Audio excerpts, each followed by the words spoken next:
Technician और safety में 1.5 lakh post खाली है, उनके जिनके मेडिकल्स हो गए हैं, जिन invest for a profit making trains and Indian railways will run only loss making.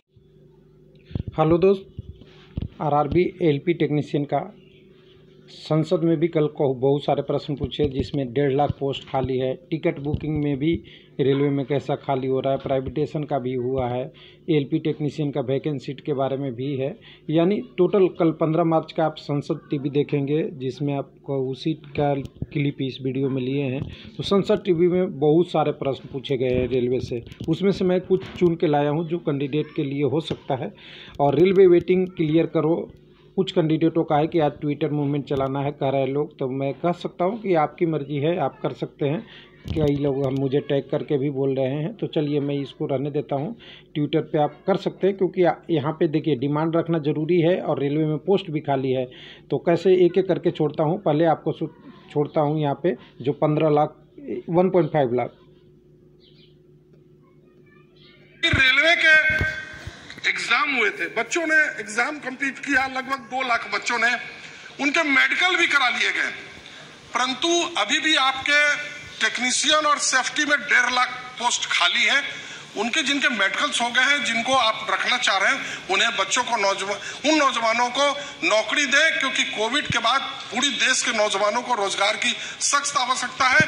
Railway को भी उन नौजवानों की जरूरत है, इसलिए मैं आपका विशेष ध्यान देना चाहूंगा कि उन बच्चों के भविष्य के लिए आप जरूर से जरूर उन्हें नौकरी में मौका देने का काम करेंगे। सेकंड प्रश्न था प्राइवेटेशन का, तो प्राइवेटेशन के बारे में देखिएगा 2-3 लोगों ने प्रश्न पूछा है, इसको भी एक मैं क्लिप के माध्यम से आपको छोड़ देता हूँ। इसको भी देखिए। प्राइवेटेशन भी एक इशू है, इसलिए कि जितना प्राइवेटेशन होगा उतना सेंट्रल गवर्नमेंट का या रेलवे का जॉब कम होगा, और जो कैंडिडेट एलपी टेक्नीशियन या और पोस्टों का है उनके लिए थोड़ी सी वो पोस्ट कम होते जाएगी।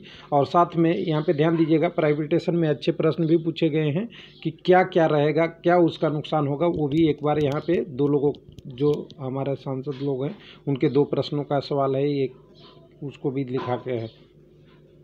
Along. It so appears that the driver and guards will be from the railways, as will be the tracks. The maintenance responsibility of railway stations will continue with railways.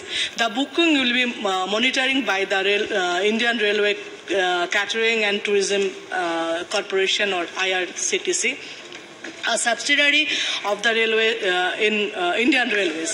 Interestingly, the private players just has to invest in running the trains. Those just will invest for a profit-making trains, and Indian Railways will run only loss-making trains.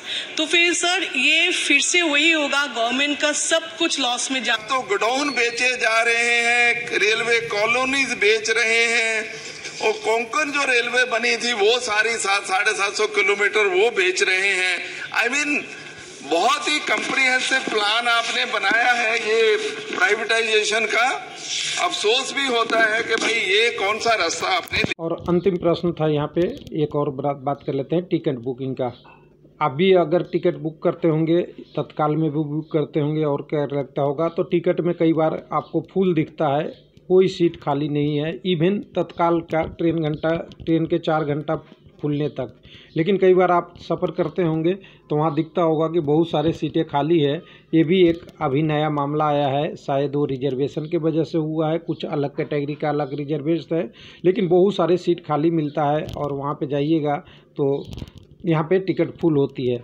ये भी हो सकता है कि लंबी दूरी के train है, तो लंबी दूरी के ट्रेन में कुछ जगहों पे आप सवारी कम है, अगले जगहों पे उसकी बुकिंग होगी वगैरह वगैरह वगैरह, इशू हो सकता है। लेकिन मैंने देखा है कि बहुत सारे सीटें अभी खाली मिलती है, और एक्चुअल में ट्रेन की बुकिंग वेबसाइट पे वो फुल रहती है। तो ये भी एक प्रश्न पूछा है, इसको भी देख लेते हैं।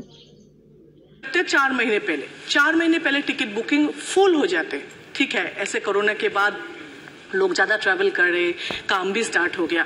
लेकिन आप ट्रेन में जब चलोगे, मैं बोल रही हूँ, मैं जब ट्रेन में चढ़ती हूँ ट्रेन खाली है, तो कौन सा सही है? ट्रेन जो खाली है वो सही है, और वो टिकट बुकिंग है वो सही है, ठीक है। अभी आप मेरा ओवरव्यू कहें तो जो खाली पोस्ट हैं उसमें वेटिंग से देना भी चाहिए, साथ साथ मुझे कहना चाहिए कि न्यू वैकेंसी भी जो है, जितने पोस्ट है, ग्रुप डी का हो, एलपी टेक्नीशियन का हो, एक तो भर्ती ग्रुप डी का हो नहीं रहा, उसको भी आगे प्रोग्रेस तेज़ी लाने की चाहिए, और भी खाली सीटें हैं उसकी न्यू वैकेंसी निकालनी चाहिए, क्योंकि जो 2019 से कैंडिडेट जो पास हैं उनको भी मौका मिलना चाहिए। और ALP टेक्नीशियन का भी नई वैकेंसी, या पुराने जो लोग कैंडिडेट हैं मेडिकल पास किए हैं उनको भी लेना चाहिए, क्योंकि अगर जॉब अवेलेबल है तो जॉब देना चाहिए, चाहे उसके लिए जो भी रास्ता हो, जो पहले से कैंडिडेट अवेलेबल हो उसको भी देना चाहिए। साथ में न्यू लोग जो हर साल कॉलेजों से पास आउट हो रहे हैं, ITI से पास हो रहे हैं, डिप्लोमा से पास हो रहे हैं, या